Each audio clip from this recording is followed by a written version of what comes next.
TGT maths में इनका final selection हुआ है। मार्क्स 160, ओवरऑल 99वां रैंक है इनका। तो इन्होंने किस प्रकार अपनी तैयारी किया है, चाहे वो कॉमन पेपर का हो या फिर सब्जेक्ट का हो, इनसे हम जानेंगे। इतना अगर कट ऑफ जा रहा है तो हम कैसे अपना रिजल्ट ले पाएंगे। बिल्कुल भी ना घबराएं। तो सबसे पहले 80 क्वेश्चन मैथ्स के लिए आपने किस प्रकार तैयारी किया और आपका ये कौन सा अटेम्प्ट? सोच के रखा था या टारगेट समझ रखे कि हमको 100 प्लस स्कोर करेंगे तो ही मेरा सिलेक्शन हो पाएगा। पूरा करते थे हम सीमित समय में, समय के साथ। मतलब अगर एग्जामिनेशन में 2.5 घंटा का समय हमको मिलता है तो फुल सेट हम 2 घंटे में कोशिश करते थे आपका वीडियो वगैरह देखते थे। हाँ।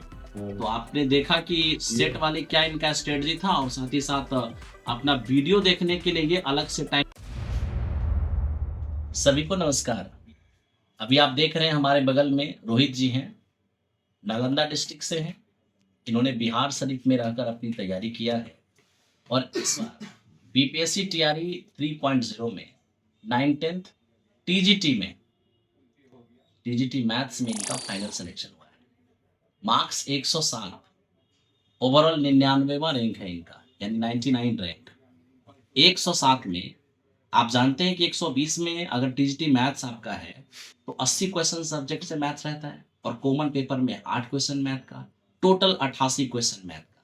उस 88 में इनको 85 आया है, यानी कि 85 88। सोच सकते हैं तैयारी कैसा रहा होगा। और कॉमन पेपर में ओवरऑल देखा जाए तो इनका 30 मार्क्स रहा है। तो इन्होंने किस प्रकार अपनी तैयारी किया है, चाहे वो कॉमन पेपर का हो या फिर सब्जेक्ट का हो, इनसे हम जानेंगे। क्योंकि अभी अभी 3.0 का जैसे ही रिजल्ट आया, कट ऑफ इतना हाई गया, तो बहुत सारे एस्पायरेंट जिनका कुछ मार्क्स से नहीं हुआ वो अपना हिम्मत कर रहे हैं। और जो इस बार स्टेट पास किए हैं, जो 4.0 में पहली बार बैठेंगे, वो भी टेंशन में है कि इतना अगर कट ऑफ जा रहा है तो हम कैसे अपना रिजल्ट ले पाएंगे। बिल्कुल भी ना घबराएं। अभी हम जानते हैं रोहित जी से इन्होंने तैयारी किस प्रकार किया। तो सबसे पहले 80 क्वेश्चन मैथ्स के लिए आपने किस प्रकार तैयारी किया और आपका ये कौन सा अटेम्प्ट था? ये हमारा सर दूसरा अटेम्प्ट था। टीआरई 1 में हमारा सिलेक्शन नहीं हो पाया था, 2-3 नंबर से रह गया था। ये दूसरा अटेम्प्ट में हमने सोच के रखा था या टारगेट समझ रखे कि हमको 100 प्लस स्कोर करेंगे तो ही मेरा सिलेक्शन हो पाएगा। हमने एग्ज़ाम दिया, ठीक ठाक गया। लग रहा था कि हो पाएगा कि नहीं हो पाएगा, सवाल आसान लग रहा था हमको थोड़ा। जब हमको इतना नंबर आ रहा है तो पता नहीं और पूरे बिहार में कितना नंबर आ पाएगा या नहीं आ पाएगा। तो हमने रेगुलर, सबसे पहली बात तो सेट प्रैक्टिस बहुत ज़रूरी है। आपके जितने भी मैथ्स का बुक आया और 6 to 8 का भी, जो भी मैथ्स और साइंस का सेट आया था और मैथ का सेट आया था, सारे सेट का हमने प्रैक्टिस किया था। और प्रैक्टिस के बाद आपका वीडियो ये सॉल्यूशन वाला रात 10 बजे, अगर हम लाइव नहीं कर पाए तो उसको मतलब रिकॉर्डेड डाउनलोड करके वीडियो देख लेते थे किसी भी टाइम में। एक एक क्वेश्चन का सॉल्यूशन बहुत ज़रूरी है इसमें। सबसे पहली बात, कॉमन पेपर के लिए भी क्या है कि एक सर का, आशीष सर उसमें, और एक सर का नाम हम कंफर्म नहीं कर पा रहे हैं, पॉलिटी जो विकास सर, उनके साथ जो चलता है कॉमन पेपर का सीरीज, उसमें बहुत फायदा उससे हमको हुआ था। और आपका जो ये एनसीईआरटी के लिए जो आया था बैच, आपका अर्जुन 1 और अर्जुन 2 दोनों हमने किया था। उसका सारा क्वेश्चन प्रैक्टिस उससे किया था हम। तो आपने अभी देखा इन्होंने बड़े ही आसान भाषा में आपको समझाया कि सबसे पहले 40 क्वेश्चन का जो हमारे यहाँ टेस्ट चलता है, आप उसको डेली बेसिस पर कीजिए और उसका सॉल्यूशन देखिए।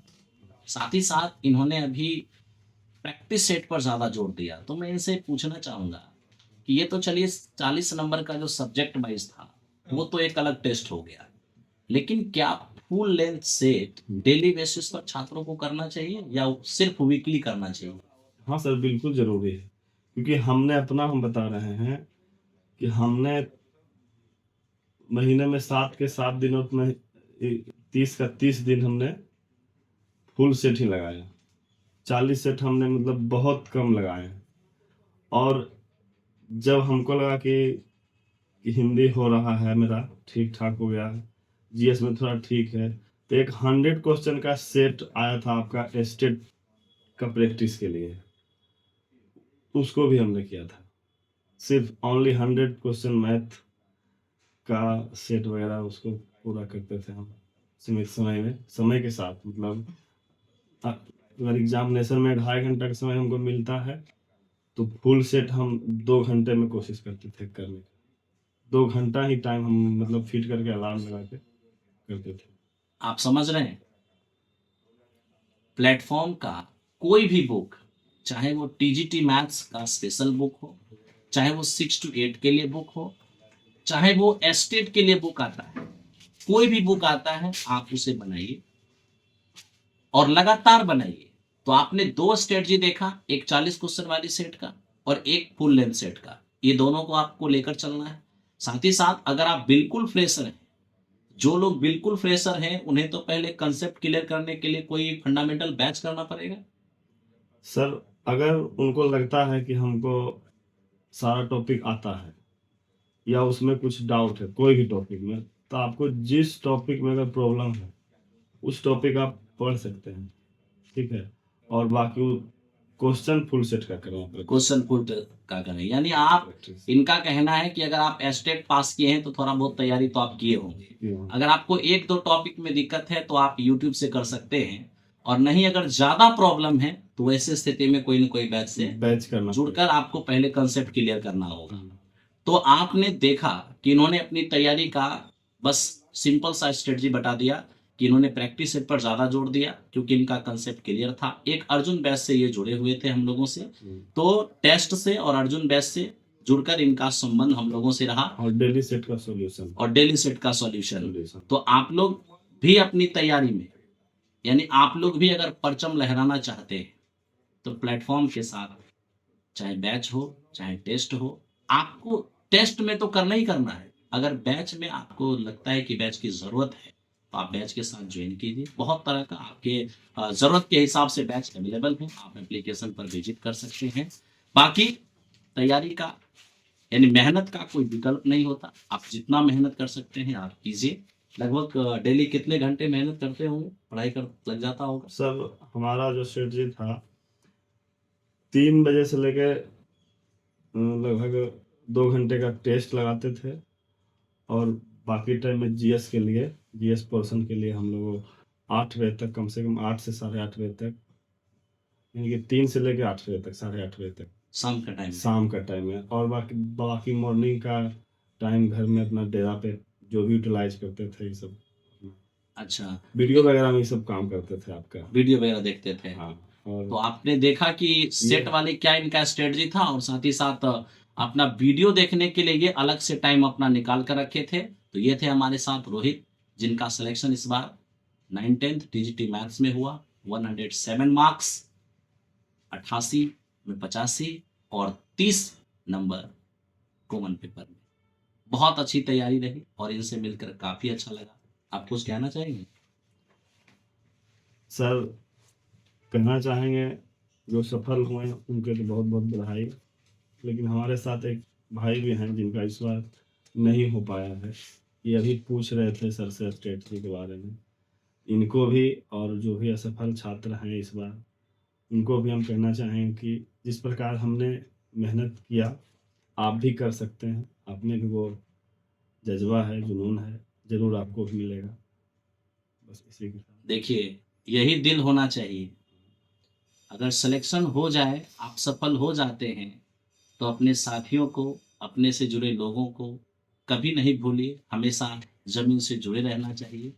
और जिस प्रकार इन्होंने लास्ट में कहा कि जिनका सिलेक्शन किसी कारणवश नहीं हुआ वो अपना तैयारी करें, मेहनत करें, जिस प्रकार इन्होंने मेहनत किया उस तरह से आप भी मेहनत कीजिए, थोड़ा और एक्स्ट्रा कीजिए, क्योंकि आने वाले टाइम में चैलेंजेस और बड़ा होगा और फाइनल आप सिलेक्शन तक पहुंचेंगे। तो आप सबों की उज्जवल भविष्य की कामना करता हूं और यहीं पर धन्यवाद।